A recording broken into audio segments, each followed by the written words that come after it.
G'day everybody, how you going today? It is so very good to see you. Today I want to update you on the latest rumours in regards to the high-end Nikon cameras. Now, there's a lot of different things Nikon could be doing in 2021. Perhaps coming up with a mirrorless version of the D6, perhaps a mirrorless version of the D850, also the D500, but also there is another camera that Nikon has to consider, which is the Sony A7R4. So in this rumour, we seem to be addressing some of those things. And in this video, I want to talk briefly about the specs that we know, which are pretty slim, as well as which ones I think are most likely, what's probably happening, and maybe what's going to happen. This is all just speculation. So join me as we speculate.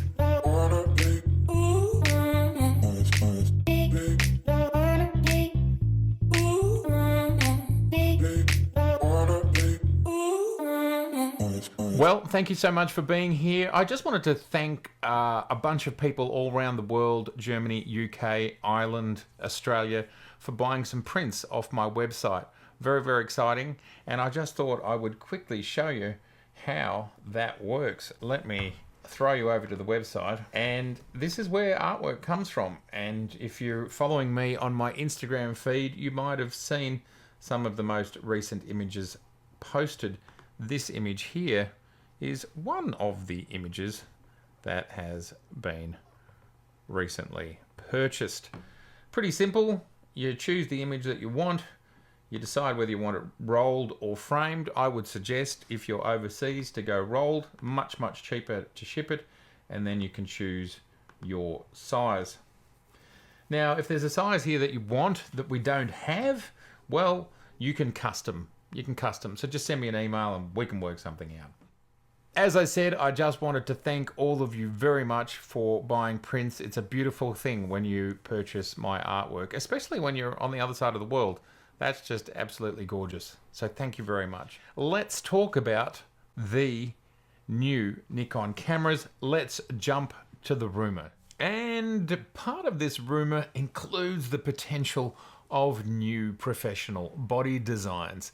Some have obviously pointed out that the Z6, the Z5, the Z7, the Z6 II, the Z7 II all have pretty much the same body, with the Z6 II and the Z7 II being slightly larger. Of course, if we're going to have a D5/D6 style camera, well, you want it to come with all the bells and whistles as we see here, including the vertical grip and the buttons that go with it. And of course, the D850 was a very robust and pro style body. And even if it happens to be a centimetre longer than the current bodies, look, the current bodies are diminutive. I cannot believe the power that's packed into these bodies.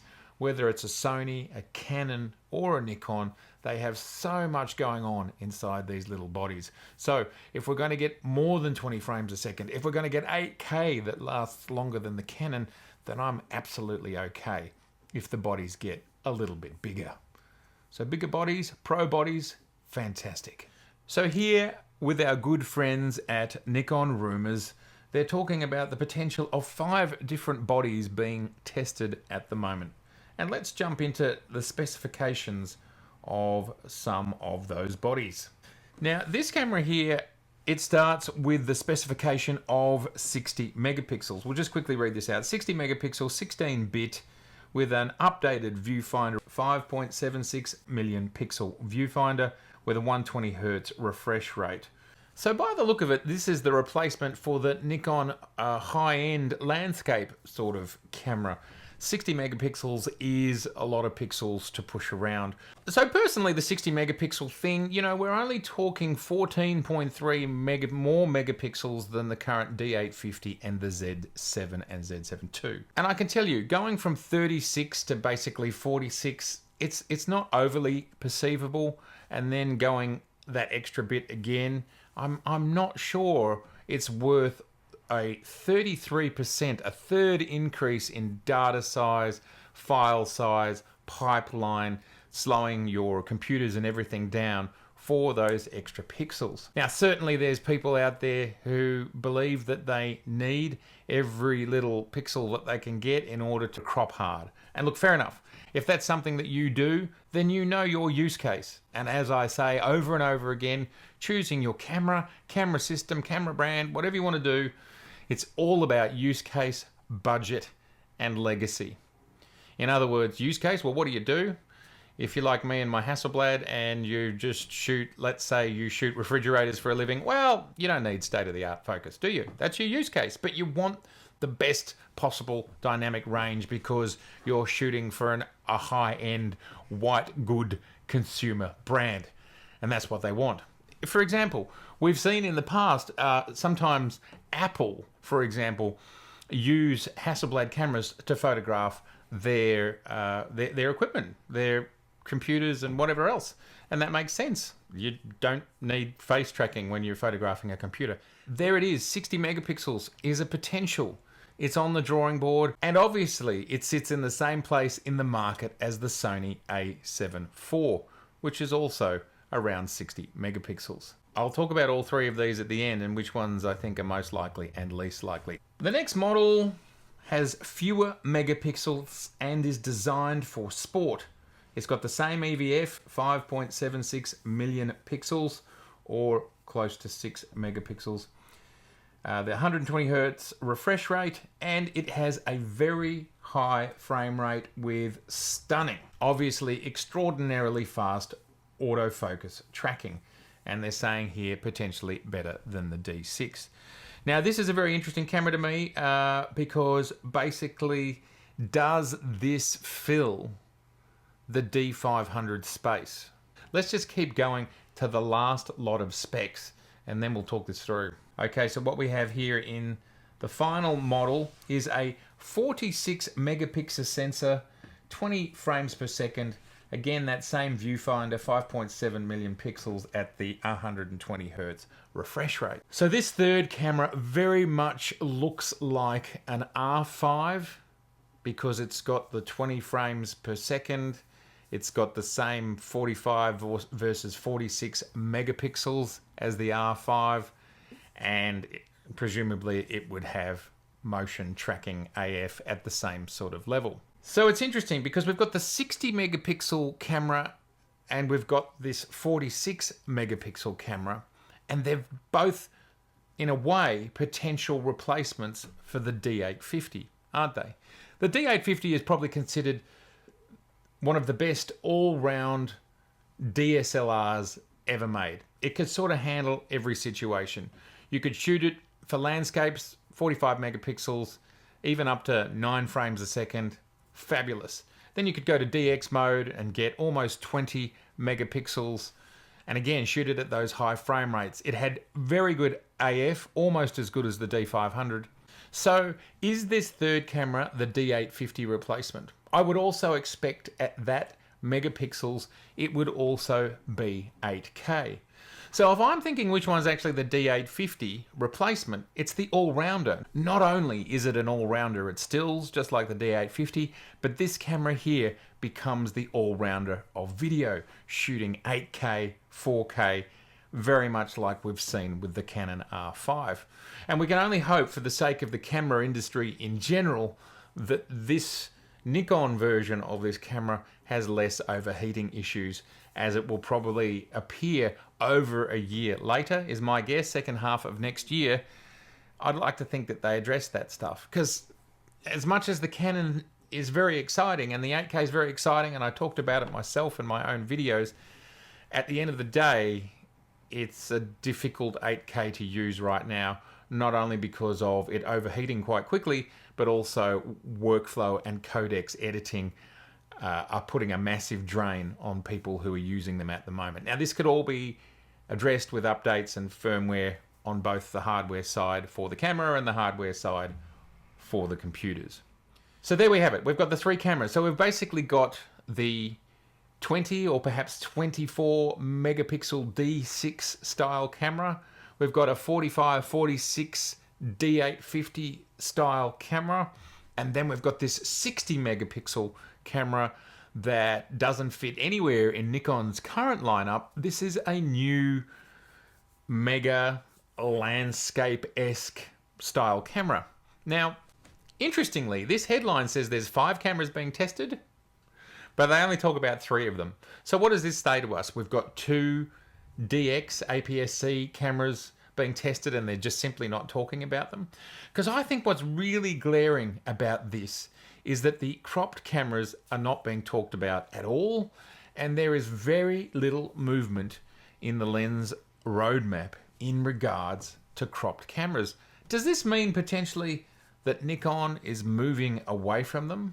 And I think there's an argument to be had that mid-level cameras will get so good and so fast, whether it's say the Z7 II, which cropped is 19 megapixels, it might be fast enough and good enough for most people's needs. And again, this D850 replacement, which again will have their 45, 46 megapixels cropped, it's almost 20 megapixels.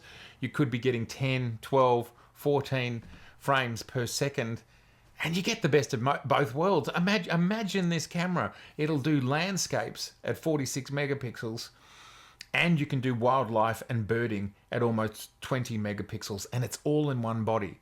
And you get top quality focus, and you get 8K video and everything else that's underneath that.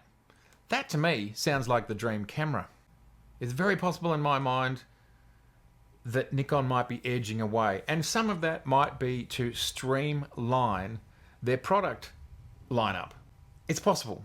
A lot of people want a D500 style mirrorless. I hear it a lot in my comments, so it would be unpopular for a small percentage of people. But for those people out there that are interested in a D500, how would you feel about a D850 all-rounder camera that basically does everything you could possibly want to do all in one unit? Look, that sounds super exciting to me, and I suppose the D850 is already that. I think there's a chance of it. And with a camera like that, what it could mean is you can be shooting landscapes when you're out in the wilderness, and then you can be shooting wildlife. You get your 70 to 200, you put the 2x teleconverter on it, you throw it into DX, APS-C, and suddenly you've got a 600mm lens giving you great results. So you can go from being 14mm on the 14 to 24 all the way out to 600. And you can do that with just 2 lenses and a teleconverter if you want. Missing, of course, the 24 to 70 in between.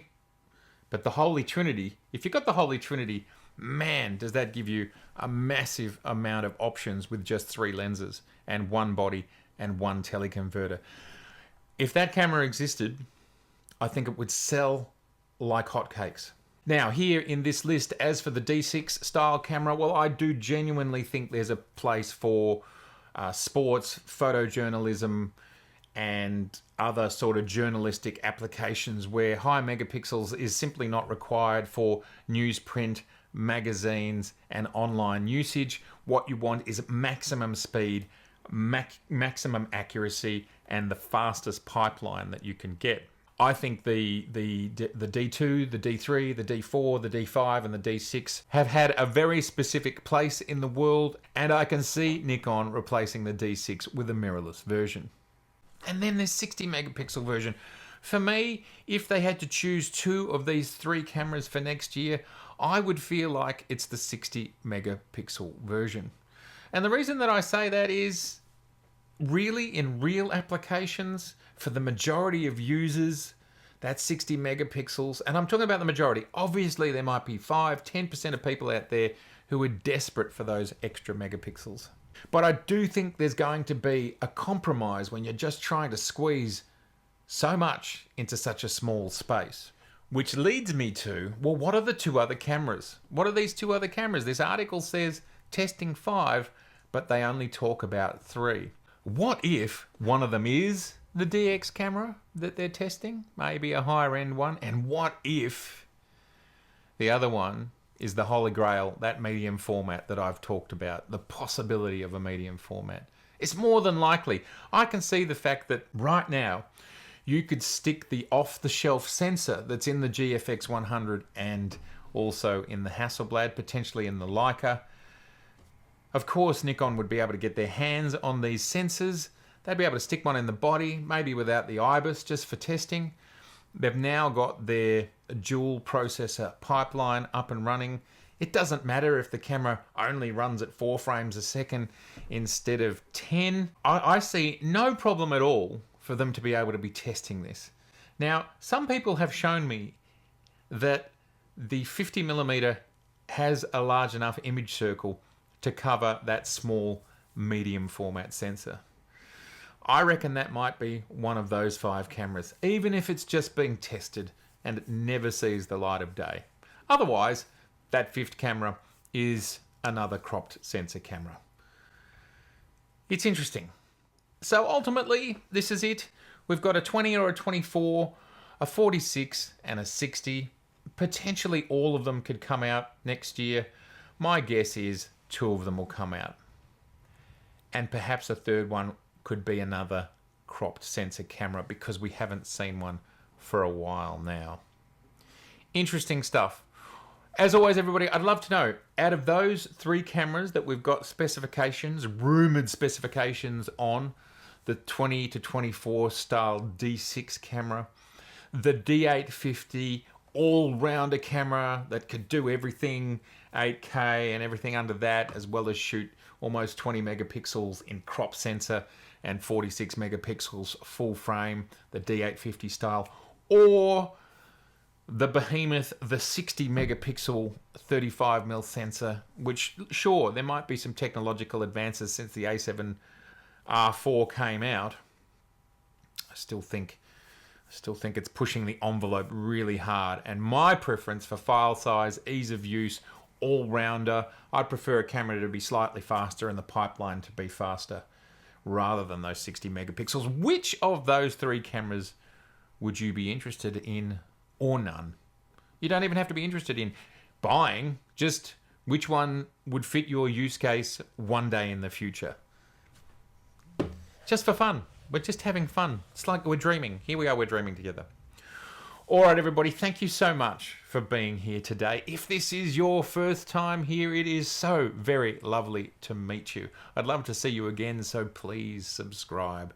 Please share, makes us all smarter. Please like, and if you look down there, there's over 250 episodes you can watch right now. Okay? Oh, and for those who are in Melbourne, Australia, we may well be opening our doors to retail any moment because the government has just announced a further easing of our restrictions, which after 3 or 4 months is a big sigh of relief. So we would love to see you. For those that this makes sense to, it will begin in Garden Vale. The city, I think, will still be quiet. But we definitely are hoping to open in the city pre-Christmas, even if it's just for a little bit of pre-Christmas holiday season trade. All right, everybody, as usual, so good to see you. Look after yourselves, and bye for now.